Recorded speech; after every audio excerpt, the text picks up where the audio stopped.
Hello BookTube! I'm here today to regale you yet again with all of the books that I have currently checked out from the library. Now, I've been back again since my last video and I've checked out quite a few more books and all of them are really exciting, interesting titles, and so I just wanted to share them all with you. And yeah, I can't wait to get started. I can't wait to get started with all of these. They're all so interesting and yeah, so let me know down in the comments which ones do you think I should get started with. The first book that I have here is Angle of Repose. This is by Wallace Stegner. Here you go. This is actually a book club pick that is for yet another book club that I'm joining. I'm trying to find just the right book club to be a part of, and so I've been trying out a bunch of different ones. And so I hadn't heard of the book until it got picked for the book club. And it's about a disabled historian who sets out across the country to track the story of his grandparents and to recount it and write it down. And that's all I know so far, but I've heard it's really good, and I'm looking forward to getting to it. The next book I have is one that everyone has heard of on BookTube, and that is The Song of Achilles by Madeline Miller. I know that this is about a homosexual love story that takes place during the Trojan War, and I'm really looking forward to it. It's been recommended to me by a bunch of different people whose opinions that I trust, and yeah, I'm really looking forward to getting into it for Pride Month. I have a Pride book tag that I'm looking to get to, and so I need a few more characters, LGBT plus characters, to mention during the tag, so I'm hoping to get to this one pretty soon before the month is up. I'm also on the waiting list to get Circe by the same author at the library as well, so I'm hoping to read this one before I get to Circe, because I've heard different opinions on which one is best. Next book I have is The Shape of Water by Guillermo del Toro and Daniel Kraus. Guillermo del Toro actually directed the movie The Shape of Water, after which this was named after. Actually, the book didn't necessarily come first, unlike most times. The book was released at around the same time as the movie, and because the director came up with the idea for it and he wanted it to be released within two mediums, and then Daniel Kraus helped him write it.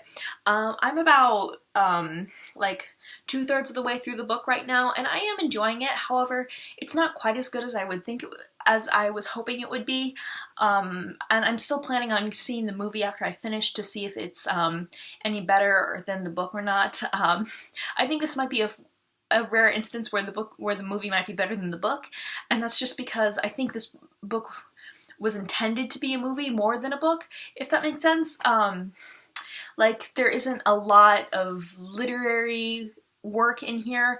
It reads a lot like a script. Like, there's a lot more action and a lot more dialogue and not a lot of wordplay, so to speak. So yeah, but this is about a mute janitor who falls in love with basically an Aquaman. I'm planning on doing a review of this when the time comes and when I'm finished with it, if I have enough to say about it, and possibly doing a book to film comparison, so let me know in the comments if you'd be interested in something like that. The next book I have is something that we've all heard of, and that is Home Fire by Kamila Shamsie. Now, this book won the International Women's Prize, so everyone's heard of it, everyone's talking about it, and it is about how a person can become radicalized in the modern world. That's about all I know so far, but I'm really looking forward to it. I really like this cover. It looks to me kind of like a multicolored rose. Oh, there we go, so that there isn't too much of a glare. Yeah, I'm hoping to get to this soon so I can be part of the hype and so that I can talk about it with everyone else on BookTube. So let me know down in the comments if you've read this one, and if it's worth it. A lot of people I watched, like Simon from Savage Reads and Jennifer from Insert Literary Pun here, they both really enjoyed this book, but they thought that another book, When You Hit Me, or When I Hit You, should have won first prize. But I'm not planning on reading that one because I don't like books about abuse or anything like that. And while I'm sure it's well done, I would find it too dark for me.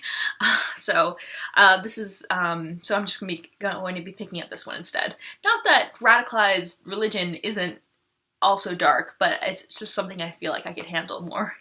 The next book I have is a collection of poetry, and that is She Had Some Horses by Joy Harjo. Now, Joy Harjo is a Native American writer. She's based out of New Mexico, I believe.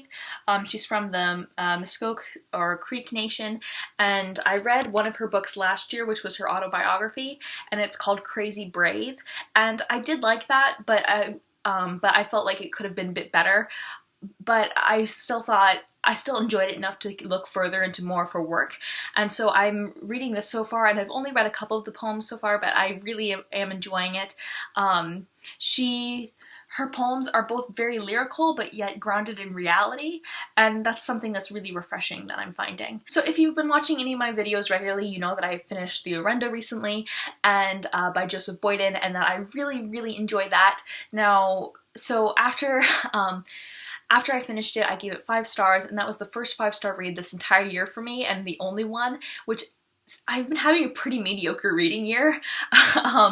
So I thought, you know, I have to read some more Joseph Boyden. I want to read more about Indigenous Canadian people. And while Joseph Boyden is a white man, he does write about the Indigenous experience, and so I thought I'd pick up more of his work. So I checked out 3 Day Road by him, which is one of his earlier novels. I believe it may have been his first. Let me just double check. Yeah, I think it was his first novel. He had also published Born with a Tooth, which is his collection of short stories. But yeah, I think this is his first novel. And this is about I believe, a native bush pilot during World War I. So yeah, I'm really looking forward to getting to it. I really loved The Orenda, and let me know down in the comments if you'd like to see a review of that, because I know people have already talked about it and reviewed it to death, but I enjoyed it so much. It was so refreshing, and it was absolutely the highlight of my reading year so far. It took me a couple days to read, and it just flew by, and after I finished it, I didn't want to read anything else. I just wanted to read another 1,000 pages of that book. So hopefully his other works will give me that sensation. Speaking of Joseph Boyden, I have another of his books, and that is Through Black Spruce, right here. Now, this was written a bit later. It's one of his later works, but yet again, there's a ton of praise for it here. A lot of the blurbs on the back, authors like Louise Erdős and Isabel Allende have complimented it. Isabel Allende called it beautifully written and haunting, and those are 2 authors whose opinions I hold in very high regard. So I will probably get to or 3 Day Road before Through Black Spruce. Those were the only Joseph Boyden novels that my library has, or my entire city library has. This one, 3 Day Road, and The Orenda, which I find kind of disappointing. I would have hoped they had more of his works, but because of that, I went online and I bought a couple more of his other books because I really like him. So I'm waiting for those to come in through the mail, but in the meantime, I have more than enough to keep me occupied, in case you can't tell, by the pile of books that I have sitting here in front of me. The next book is one that I am super excited for, and it is Kojuia, The Half-Blood by Mourning Dove, and this is the first book that was ever published by a Native American woman in the United States, and this was in the early 1900s. And I've heard it's just a gripping story of cowboys and Native Americans, and an absolute adventure story. And yeah, the author Mourning Dove was a here, I will hold it up like this. I can't show the rest of it to you because I had to request it from a different library in my state, and so it has my first and last name on it and everything, and I'm not ready to share that with the internet. So I'll show you the side. It's written by Mourning Dove, who was a Native American migrant worker, and she was actually forced to use a lot of her own savings, like hundreds of her own dollars, to publish the book, but she stayed up late at night and wrote this book by typewriter, by candlelight, and it was just an incredible story, and so I thought I have to read this, especially because I'm so interested in Native fiction and Indigenous and the work of Indigenous people. And yeah, so I'm really excited to get to it. From what I can tell, or from what I've read, it's not necessarily a work of great literary merit, but it's really fun. And yeah, so if you've heard of it, or if you've read it, I'm mixing up my sentences here, please let me know, and I would love to hear your opinion. The last book is one that everyone's heard of and everyone's talked about, and that is H is for Hawk by Helen Macdonald. Now, Again, I've heard from people that I really trust, people like Steve Donahue and Michael from Knowledge Lost, that this book, it does not live up to the hype. Barack Obama, when he was still president, he had like he had a vacation, and he brought it with him on vacation one time, and so I heard, so people talked about it all over again and everything like that, and I heard that it's not as good as people say it is and whatnot, but I really like natural memoirs, books that talk about being with the natural world and everything, and I really love books about death. Like, I just do, okay?